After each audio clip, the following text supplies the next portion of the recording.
All right, well, it's almost St. Patrick's Day, which to me could only mean one thing. We got to talk about Elon Musk and the Department of Government Efficiency. And, I do watch the news and I do keep up with current events, obviously. So, really, I'm going to try to take a different kind of approach to this. But before I go ahead and get into that, I do want to preface it by saying something I feel is truly important and meaningful in the grand scheme of things. I feel that the Department of Government Efficiency is, quite frankly, the most inefficient and worthless way, in my opinion, to approach any problems with government and efficiency. In fact, I would argue that a lot of what people are looking into, such as the legality of its existence and its function, well, I think that's legitimate. And I think that the more questions people ask about their process, the better. And we ought to keep in mind that watching them is not just the responsibility of the rest of the government, but the responsibility of us. And with that in mind, like I said, I'm going to take a different approach to this. And instead of talking about the Department of Government Efficiency itself, I want to talk about its leader, its founder, so to speak. And that is the illustrious Elon Musk. And he's been in the news lately for a lot of what he's been doing with the Department of Government Efficiency that has been, well, quite frankly, terrible. And I think a lot of it has to do with the makeup of the person in leadership. So instead of talking about the actual department, I'm going to talk about Mr. Musk. And I'm going to tell two stories. Stories that I feel describe a lot about why Elon Musk should not have anything to do with government function and why the Department of Government Efficiency shouldn't exist. Story number one. Now, back in December of 2024, the United States Congress was pushing forward a bill, and the spotlight of this bill was pharmacy benefit manager reform.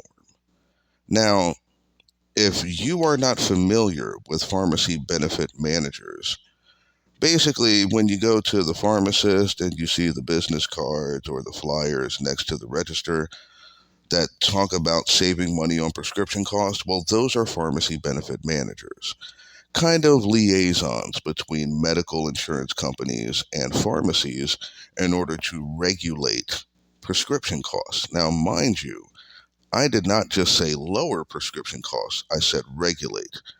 And that's why Congress was introducing a law for reform to ensure that pharmacy benefit managers would be incentivized to save people money.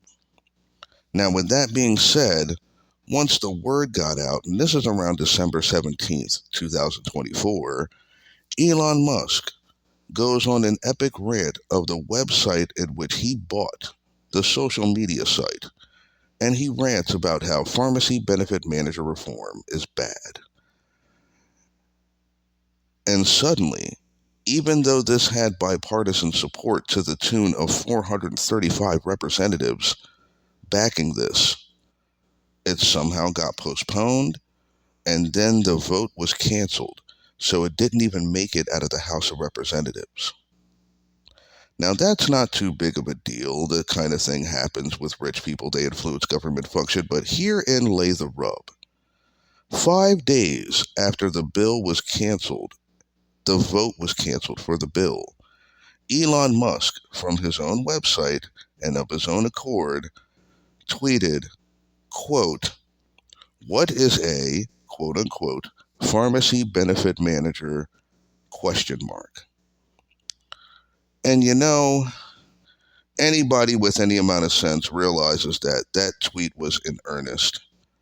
And he really did not understand the concept, but still elaborated on it previously. He took the approach of learning about the subject after the subject had been null and void.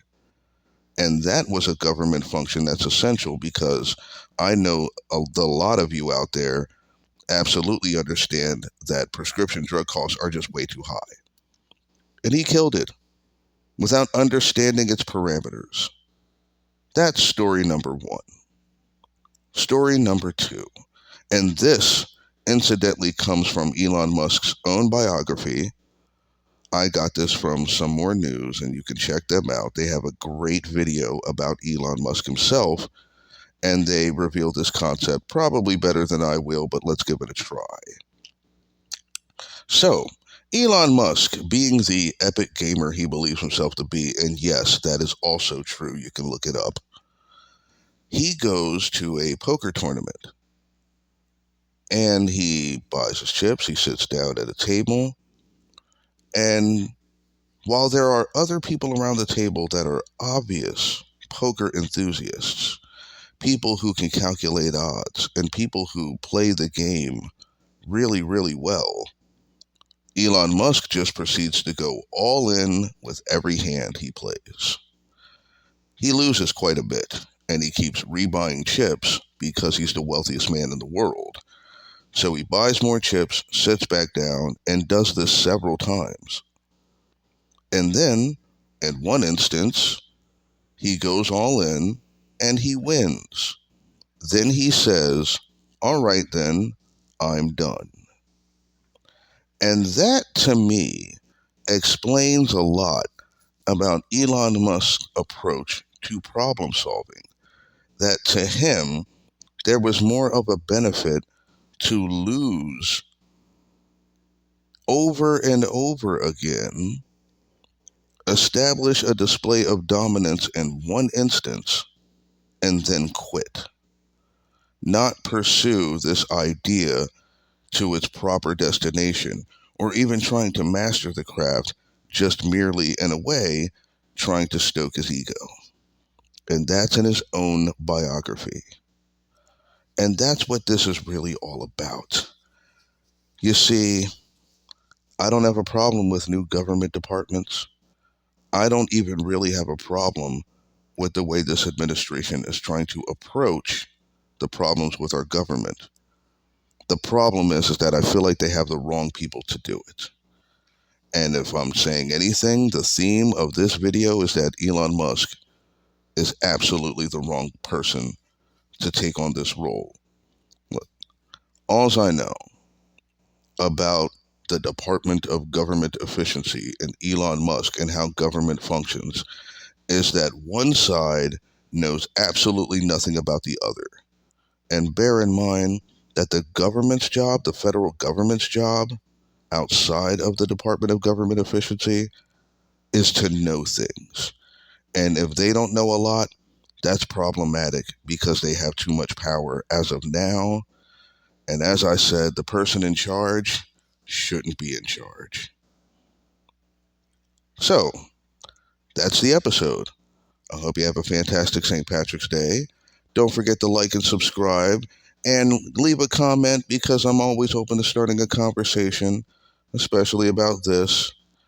And remember that hope, however dimly it flickers, is the brightest light at the end of the tunnel. Thank you, and take care of yourself.